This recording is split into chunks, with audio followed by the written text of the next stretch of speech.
Kaluguran kong kabataan, ingasal pantayanan, medong po kareng rekomendasyon dari pediatrician ngeni, kareng newly born babies, yamin niya itang newborn screening. Highly recommended sa kareng hospital para kareng anak abayong bait. Ting purpose na po ng newborn screening, bang kapamilatanan ni miyayaliwang test king anak ato klasan dalam detang possible birth defects ay pamag-manifest kitang murang edad na ning anak. At medong kareng susuryanda keng newborn screening yapin niya itang nunging anak makaramdam niya. Tutong very alarming king puso ning meto nga iba nung 2 years ning kayang anak kaya pa magsalita. Tutong very alarming king puso na ning meto nga pengari nung ing anak na 2 years old ne palalakad ampong alayang eye contact karenta sabi na baluta mo ing balugbog tamo konektado yakin kaya tamong tila. At yung pamagsalita, bunga nining pamakiramdam. Nyapin po na yung metong apengari, lalabitaning kayang anak, most likely, agad na yung aturong magsalita. Amazing nung makananong din ang anak ngayon, at a very early age, dakal no balo, at dakal na balong sabiyan. At yung pamagsalita, bunga nining pamakiramdam. Kaya po kiramdamong gospel reading ini, pepakayapan ni Jesus sing metong atang maklak ampong pipi. And this miracle happened in a place called Decapolis, the place of 10 cities, along the banks of the Galilee of sea, the Sea of Galilee.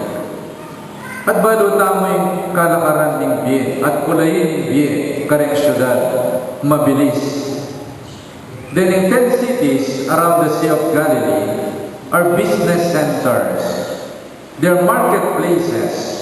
People come and go. It is a busy world in the city.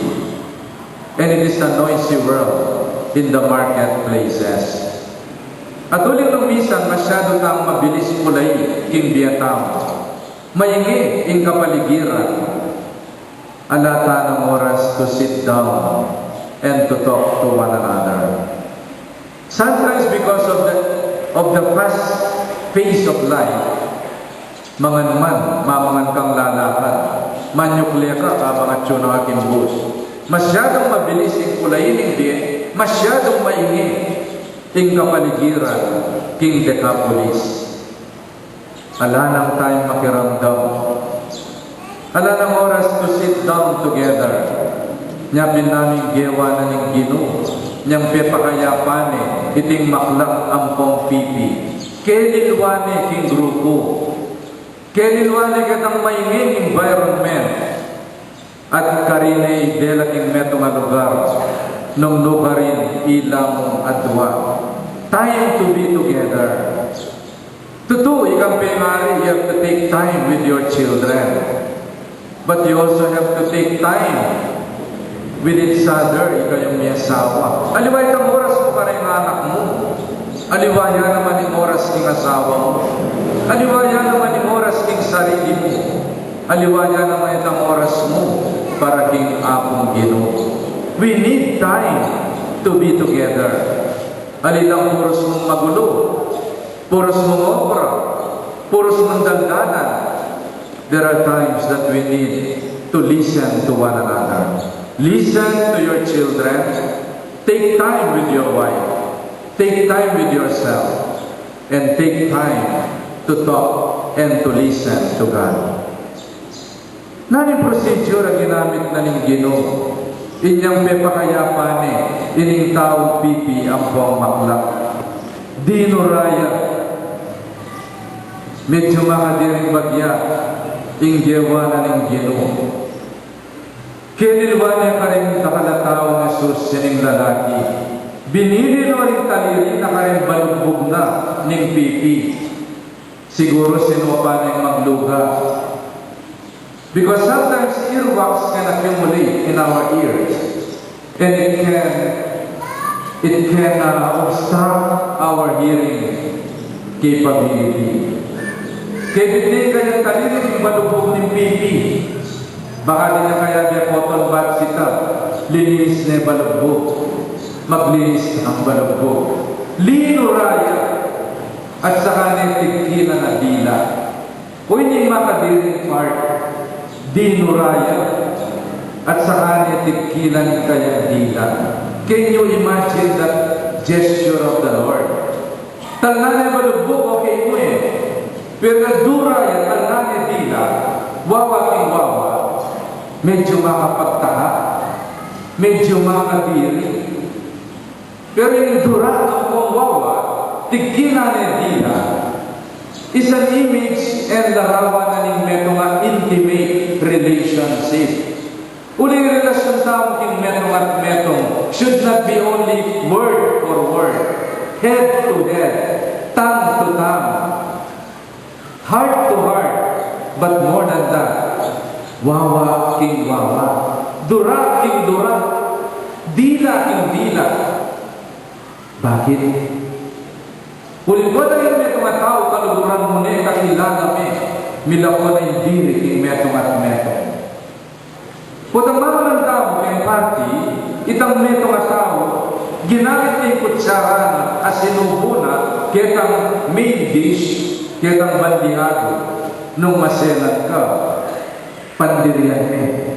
Niya pinating serving spoon to use it. Nung yung metong tao, ginamit na itang metong baso, you cannot even use the same glass. Makadiri. At pandirian me. Kasi may kakilala. Hala yung lugar ko yung puso mo. Pero nung miyasawa kayo, metong kayo pinggan, from the plate to the mouth, from the same plate, you wouldn't mind. Uling kaluguran may kasawa mo. Yung relasyon niyo. At yun na kitang wawa king wawa and lips to lips, excuse me for that. May pandira ng anak mo. Agyang marusing niya panuman me. Pero itang anak na nisipin mong bali. You wouldn't dare to kiss and hug him. Lalo-lalo na po ang sipunan niya. O din yung anak mong marusing ang pong sipunan niya may pandira yan. Uman may pang sisimutan. Kasi kaluguran me. O ang mama niya yung anak mo. Itang susubo mo, isubo mo yung anak mo. Yung relasyon ng hinda. At yung imay sa nimpelikan. Yung metong ayok, lamutan yung pamangan. Pakana ka rin kayang sisi. To the point na yung pelikan, tuktukanin kaya sa alo, o dandadayaya. Painom na ka rin anak na. At itang kayang bangke, yung pakana ka rin anak na. Wawa, king wawa. Ingnya mga tao po ng kaluguran may kabarkada mo ne, you wouldn't mind. Po ng tagay-tagay.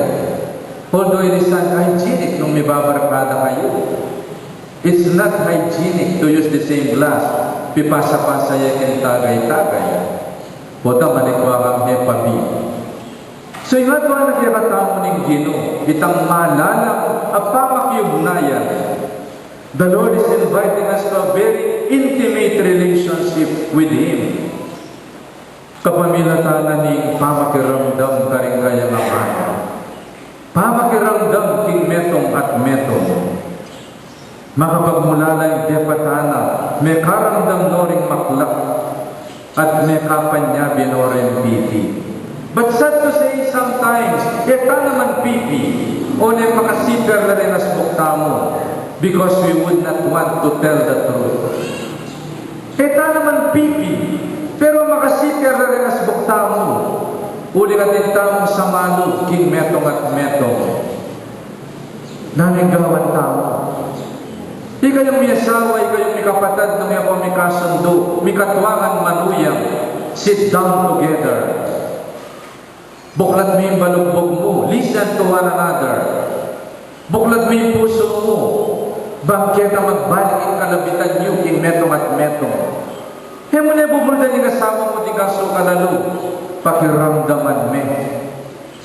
Speak your heart out. Speak your mind out. So that when you speak your heart out and listen to one another, lalong magbalik. Kitang kaya kayong pamiyabi, amit nung kadaldalan. Ang gana kitang may pagkwento kayo, susulpariting wawa. You wouldn't mind. Huli may biyasa na kayong magsalita because you opened your heart and you have listened to one another. Sana ibuklat noon yung ginureng kaya katamong balugbog. Listen to one another. Bangketa, magsalita ng pasibayo, din kaya katamong dila. Because we have learned to listen and to love one another. Again, talakad tayo.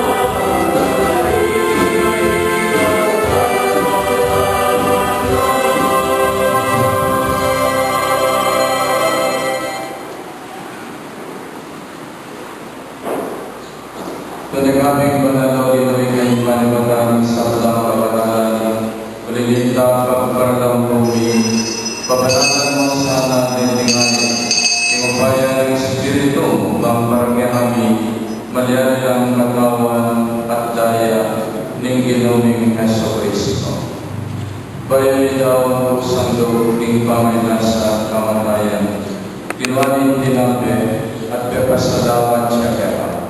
Dirasa niya binyi, karigay si Paras na tagaban niya ikawan at kanadi. Itiya, ikalang katawan, amin daw para kaya.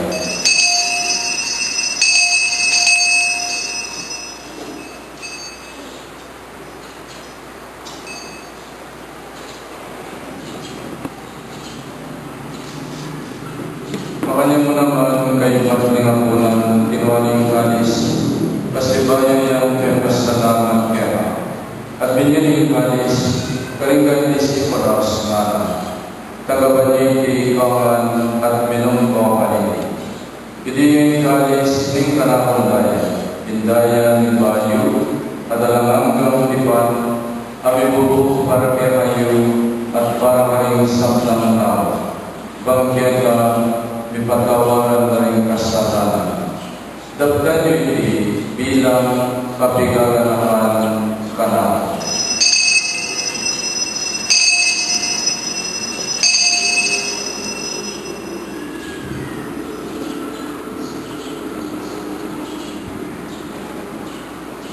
Ipasyag tayo ng misteryo ng kasalanan.